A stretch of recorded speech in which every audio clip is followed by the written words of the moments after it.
Good morning and welcome to this exciting day to talk business. My name is Blyden Ukem and it's Business 360, outlining the very best business news in the world.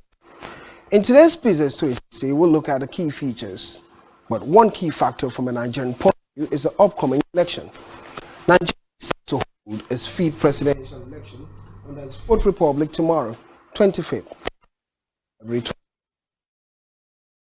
To be one of the most important in the country's history. Amid naira scarcity, fuel price hike, and high cost of living, the demand for a new and effective leader and a business-friendly economy is high. But we'll begin this segment of Business 360 with an outline of what happened in California. A Californian man who has held a customized license plate reading cash registered his name since 1970 and is now selling the plate at an asking price of $2 million. Cloud author Stuart Hamrick, who is 83 years of age, a retired St. Joseph patent lawyer, is offering the rights to his vanity plates for sale. Hamrick said his license plate has read cash since 1970. Every time I traded cars, the dealers tried to buy it from me, he said.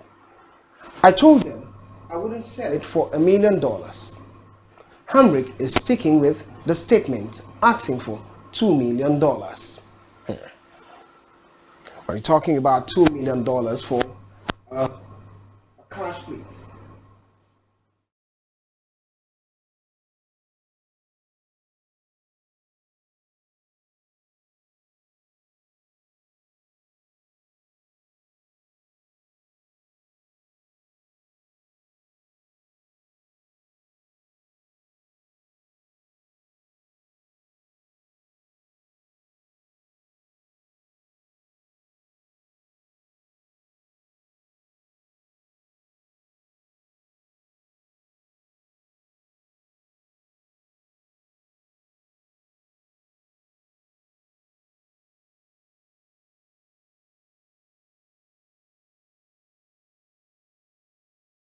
Quite difficult looking at license plates and the amount of money he hopes to gain from license plates.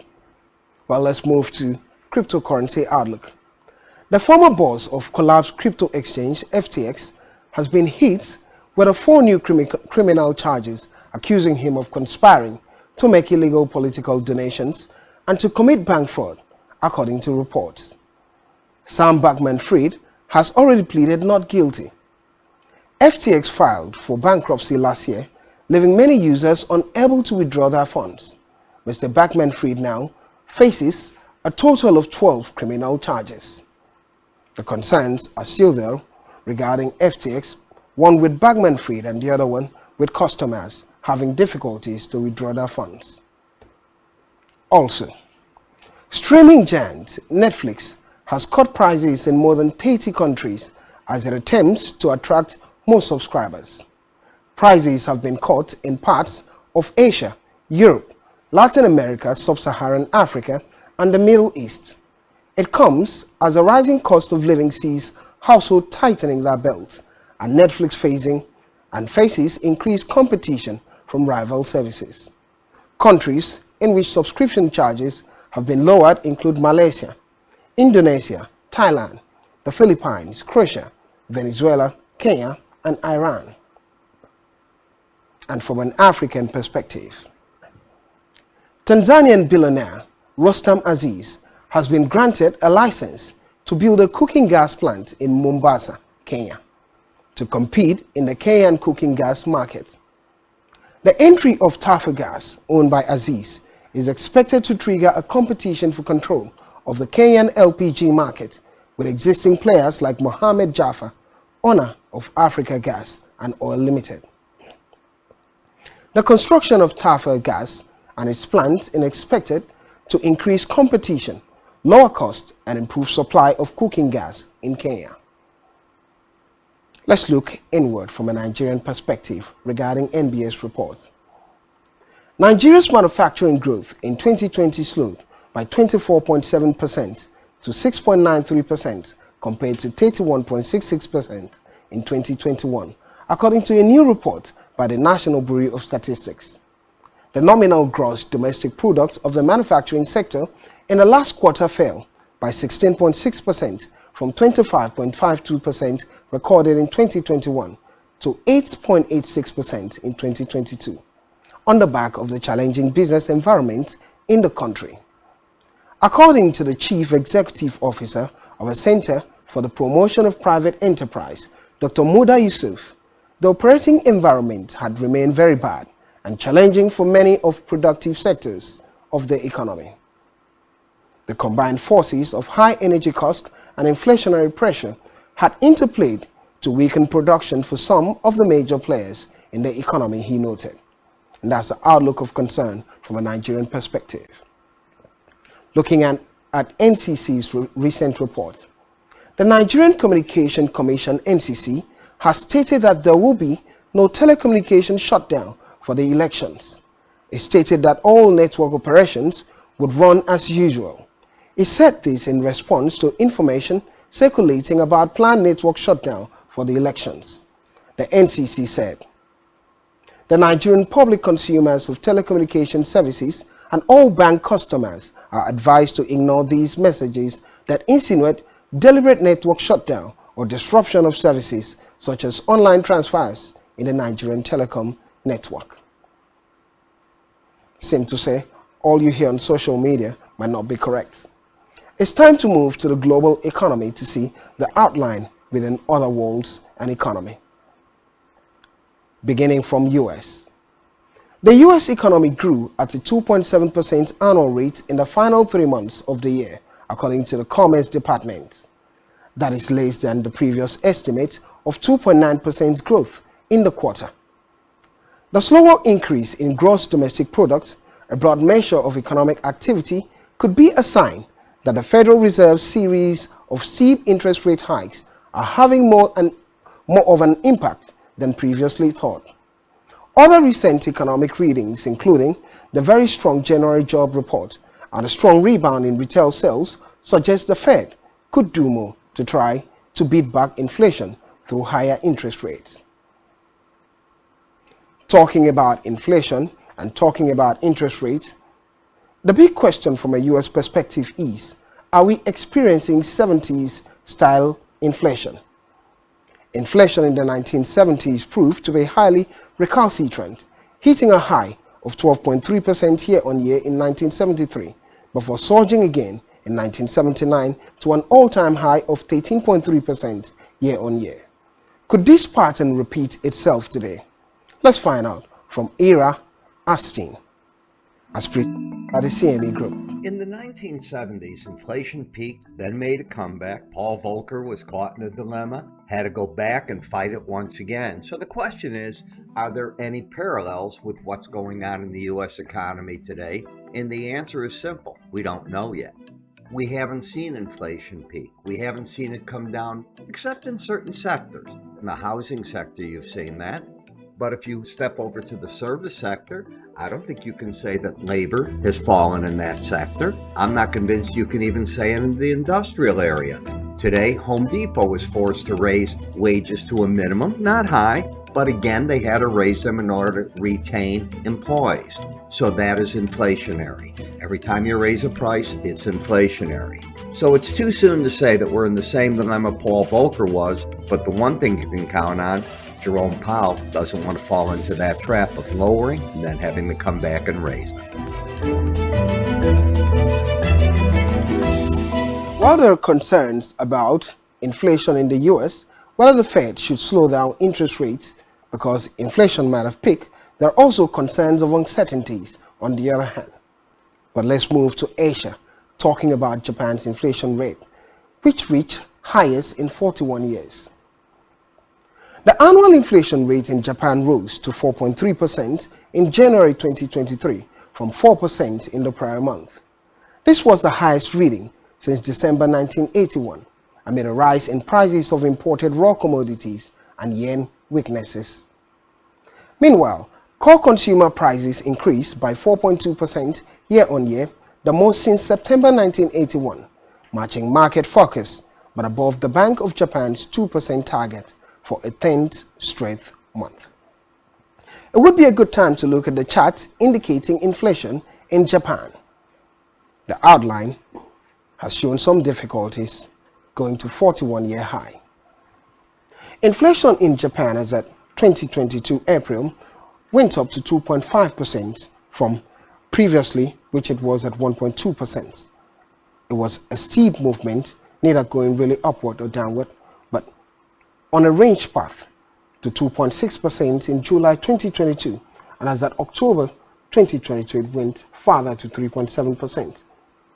But the continuation of the rise set the template to what happened in January 2023 to 4.3%, the highest in 40 years, indicating some difficulties in the country, Japan.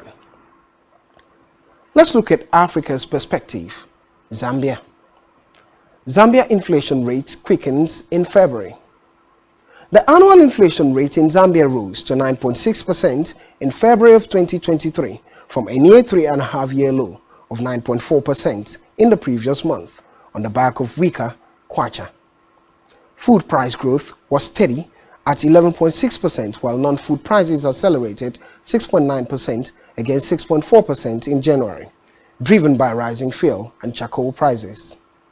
On a monthly basis, consumer prices advanced by 1.9% in February after increasing by 2.1% in the prior month. It would be a good time to also have a look at the charts indicating inflation in Zambia. The charts. Zambia's inflation has shown some slowdown one way or the other from 2022 downward to 2023, or upward depending on how you're looking at it. Previously at 18.1%, and it slowed down as at April to 11.5%. As at July 2022 it was at 9.9%, showing some improvement in the economy and little rise in the difficulties of the cost of living. But as at October 2022, it was at 9.7% and kept going downward. By January 2023, it's 9.4%. It's marked of improvement in Zambia, not really going upward, but within the 9-point-something range. It would be a good time to look at the commodity markets, what's happening with the metal market, and Bob Icino is standing by. But strong price data may increase Fed hawkishness, pressuring gold.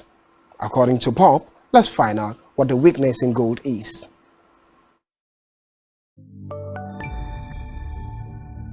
In the metals quadrant, taking a look at the April gold contract, weakness continues in the precious metal, down 3 consecutive sessions now and 5 of the last 9 sessions. In those 9 sessions, gold is down more than 4%, and we've now retraced more than 37.5%, almost 40% of last year's entire up move. Today, down 0.75% in toward the close. That's based off of yesterday's settlement of 1841.50. The low today, 1824.80. That was down 1.03%, and the high, 1841.20, was 30 cents lower than yesterday's settlement, which amounted to right in between down 0.1%, down 0.2% on the high. Inflation, part of the reason, more strong price data, possibly meaning a more hawkish Fed. Euro area inflation was stronger than expected. The Chicago Fed National Activity Index was positive, and last month was revised higher. It was still negative, but it was revised better. And jobless claims again below 200,000. Add to that the quarter-over-quarter GDP price index came in stronger than expected, and you get a bit of a gold headwind as people think that the Fed is going to be more hawkish, which could strengthen the dollar and raise yields. None of that's any good for gold. Speaking of dollar strength, we had that again today. Even though yields fell, the dollar was up most of the day, mildly, but still up against all of the majors. Even though yields, if you take out the 2-year, which was up 4 basis points, that again reflecting that potentially more hawkish Fed, the 5-year was down 3 basis points. Well, that's the market outlook regarding the metal market. Thank you, Bob Icino. But let's move straight to the market to see what's happening this morning in the market. The price of gold seemed downward this morning. Current price for gold is $1,821 US per ounce, upward by 1.03 points, a negative 0.06% decline. Silver also declining this morning. Copper on a downward spiral this morning, still even downward by 73 points, current price 4,179 Chinese yuan per ton. For iron ore, is similarly downward, $131.5 US per ton, downward by 1.5 points. Well, the metal market seemed downward this morning, but not volatile, slightly downward. Let's look at the energy market also. What the price of US crude oil and Nigeria's price benchmark is, the Brent crude, the energy market. The market this morning for energies has been slight positivity, but the volatility is the problem. No volume in the market. Crude oil, or no reasonable change in the market. Let's come from that perspective. Crude oil, current price $76 per barrel, upward by 0.62 points, a 0.83% appreciation for US crude, the WTI crude. For Brent, which is Nigeria's price benchmark, is $82 per barrel, upward by 0.73 points, a 0.88% appreciation. Natural gas following suit, gasoline and the same template, heating oil following suit, and coal, the same template, $210 per ton for coal. It would be a good time to look at what's happening in the forex market and the crypto outlook. Let's begin with crypto insights. Ether is going through uptrends. What factors are supporting an optimistic outlook for Ether? Let's have insights from Jim Lorio. In mid-June of 2022, Bitcoin accounted for approximately 43% of the total cryptocurrency market cap, and Ether accounted for just over 14%. Now, since that time, the gap has narrowed, with Bitcoin currently holding 42.5% of the total market cap, while Ether has jumped to 18.5%. Now, Ether seems to have been the beneficiary of some positive headlines, including back in September, the merge, which was a move to a proof-of-stake platform, also perceived as being more energy efficient. Now, the Ethereum network is due for another technological step forward with the Shanghai upgrade coming sometime in March. Now, despite these positive headlines, Ether's rally from the November lows has been pretty much in line with Bitcoin's rally, both up about 60% from the lows. What may be even more significant, though, is the strength both coins have shown in February, even as the US dollar has rallied over 3.5% off the February 2nd lows. Now, if crypto was in its role as a dollar hedge, then expectations would obviously have been for it to fall in the face of dollar strength. Now, a reminder that the CME Group has recently launched options on both micro Bitcoin and micro Ether. We're going to be using the futures only for these examples. Also, these contracts are monthly, so as you get close to the end of the month, you may need to roll your position to the next contract. If a trader believes that the recent strength that Ether has shown is a sign of a coming rally. Thank you, Jim. Let's find out more from the market what the cryptocurrency market is saying. Is Ether really going upward? Let's find out from the market. What's happening with Bitcoin in the cryptocurrency market? The outlook will make a lot of sense. Bitcoin slightly downward this morning. Current price $23,830 for one Bitcoin, downward by 46 points. But the struggle has been the ability to go past the 25,000 mark. Has hit that mark repeatedly this week over 6 times, but it's not been able to drop or move further from there. For Ether, not reasonably much, but it's been upward this week.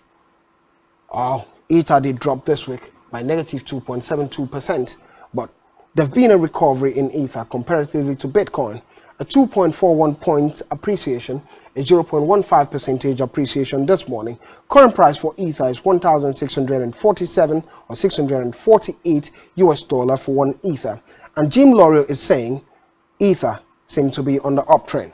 For Binance, it's upward this morning by $311 per one Binance, by 2.9 point appreciation, a 0.94% appreciation. Cardano is slightly downward, Solana slightly downward, but Ripple is a little here, a little there. Let's look at Euro against the US dollar, talking about the foreign exchange market. The price this morning is quite positive for the Euro against the US dollar. Well, not necessarily. The struggle continues, but for the pound against the US dollar, it's slightly positive, but a little here, a little there. For Euro USD, it's 1.05 rather, US dollar to 1 euro, downward by 0.001. No volatility in the market. The trends are not setting, it's still ranging. For the pounds, it's a similar story. It's not trending any direction, the market is still ranging.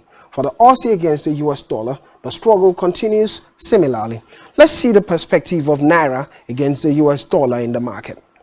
The struggle also seemed to be here. The US dollar not reasonably gaining against the naira, 459.94 naira equaling $1. We've seen this mark over the past 1 month.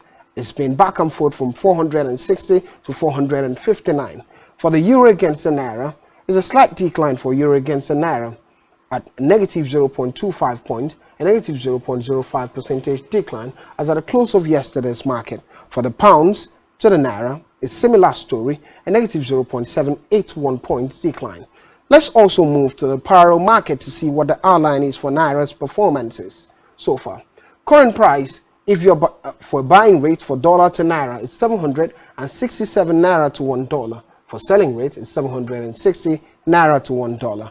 Pounds to naira, buying rate 935 naira to £1, and selling rate 920 naira to £1. The euro to the naira, buying rate 797 naira to €1 and 784 naira to €1 if you're selling it.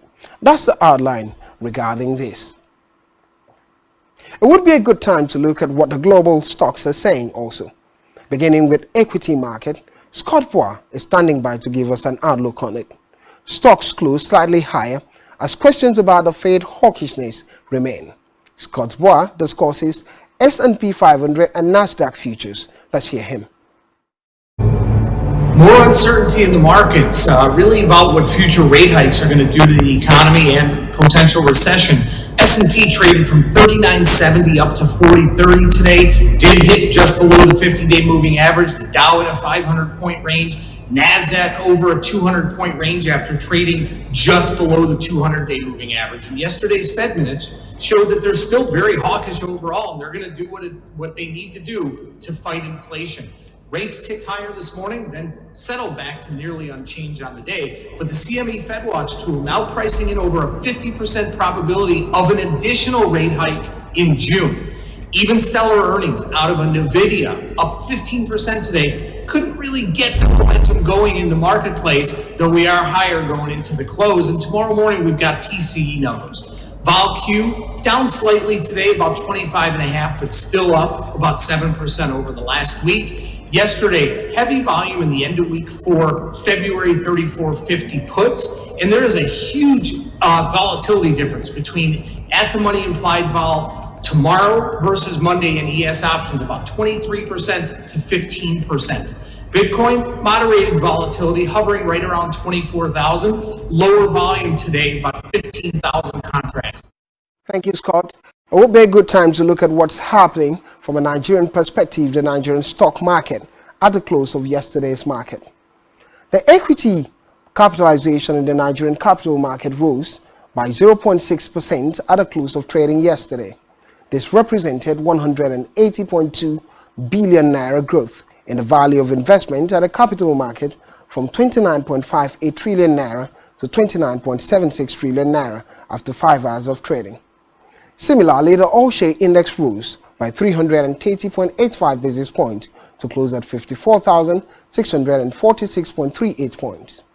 Investors traded 142.03 million shares valued at 1.84 billion naira in 2,651 deals.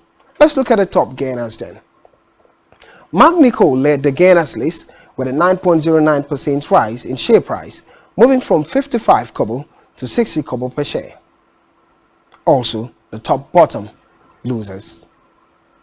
TIP topped the losers table after shedding 9.09% to drop from 44 kobo to 40 kobo per share. Let's look at the top volume of the day's trade. UBA led the day's trading with 32.42 million shares, valued at 272.12 million naira.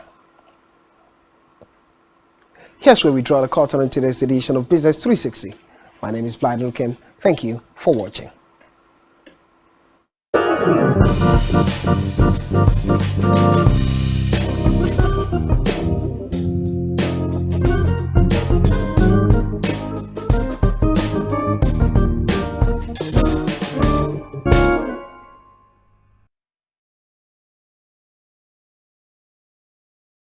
As Nigeria prepares for the general elections holding from 25th February 2020,